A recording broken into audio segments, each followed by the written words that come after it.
Par un jour gris et pluvieux, un garçon aux pieds nus et tremblant de froid luttait pour pousser un vieux chariot à glace. La pluie implacable avait chassé tous les clients, et il n'avait vendu aucun cône. Désespéré et trempé, il frappa à la porte d'une humble maison en bois. Une jeune fille, âgée de 16 ans, avec une expression aimable, répondit. La voix entrecoupée, l'enfant supplia. « S'il vous plaît, achetez-moi au moins une glace pour pouvoir boire un café chaud et me réchauffer. » La fille se tourna vers son père, qui se tenait juste derrière elle, et demanda avec compassion. « Papa, pouvons-nous acheter une glace à cet enfant, juste pour l'aider ?» Le père, avec une expression sérieuse, répondit sèchement. « Non, nous n'allons rien acheter. » En voyant la déception sur le visage de la fille et du garçon, il ajouta. « Nous ferons mieux. » Il a appelé l'enfant pour qu'il entre. Il lui a donné une couverture chaude pour le garder au chaud et une grande tasse de lait chaud et fumant. L'enfant, les yeux embués de larmes, a bu avec avidité le lait, ressentant la chaleur se répandre dans son corps. En disant au revoir, déjà réchauffé et le cœur rempli de gratitude, il a regardé la jeune fille et a dit « Les larmes maintenant de gratitude, Dieu me donnera encore la force pour pouvoir te rendre ce que tu as fait pour moi. » Et il est parti. 15 ans ont passé.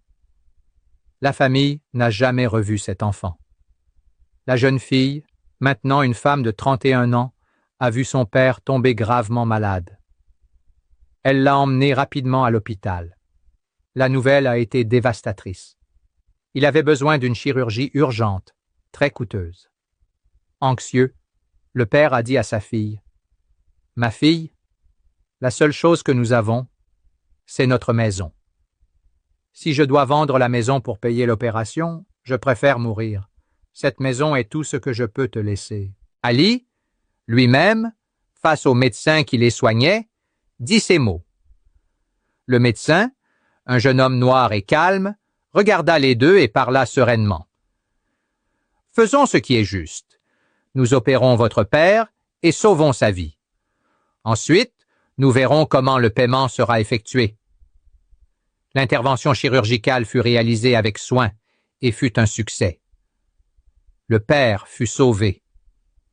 Quelques jours plus tard, de retour à la maison, la fille, encore inquiète, demanda au médecin lors d'une visite de suivi « Docteur, et maintenant, comment allons-nous payer ?» Il répondit avec un sourire doux « Ne vous inquiétez pas. La facture arrivera chez vous avec des instructions sur la façon dont le paiement sera effectué. » Quelques jours plus tard, le facteur remit une enveloppe. La petite l'ouvrit et, en lisant ce qui était écrit, se mit à pleurer convulsivement. « Que se passe-t-il, ma fille? Pourquoi pleures-tu » demanda le père, effrayé. D'une voix tremblante, pleine d'émotion, il lut la lettre à haute voix. « La chirurgie de ton père a été payée il y a 15 ans, avec une couverture chaude et un verre de lait chaud.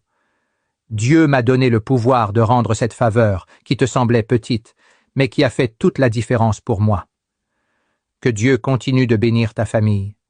Le médecin était le même garçon d'il y a 15 ans. Ne doute jamais. L'univers est gouverné par des lois, et l'une d'elles est la loi de la cause à effet. Tout ce que tu sèmes, tu le récolteras. Que Dieu te bénisse, toi qui as de la compassion pour les petits, qui hais l'injustice et qui as pitié des nécessiteux. Dieu remplira ton cœur et tu seras heureux jusqu'au dernier jour de ta vie. Partage cette histoire. Le monde a besoin de plus de personnes comme toi.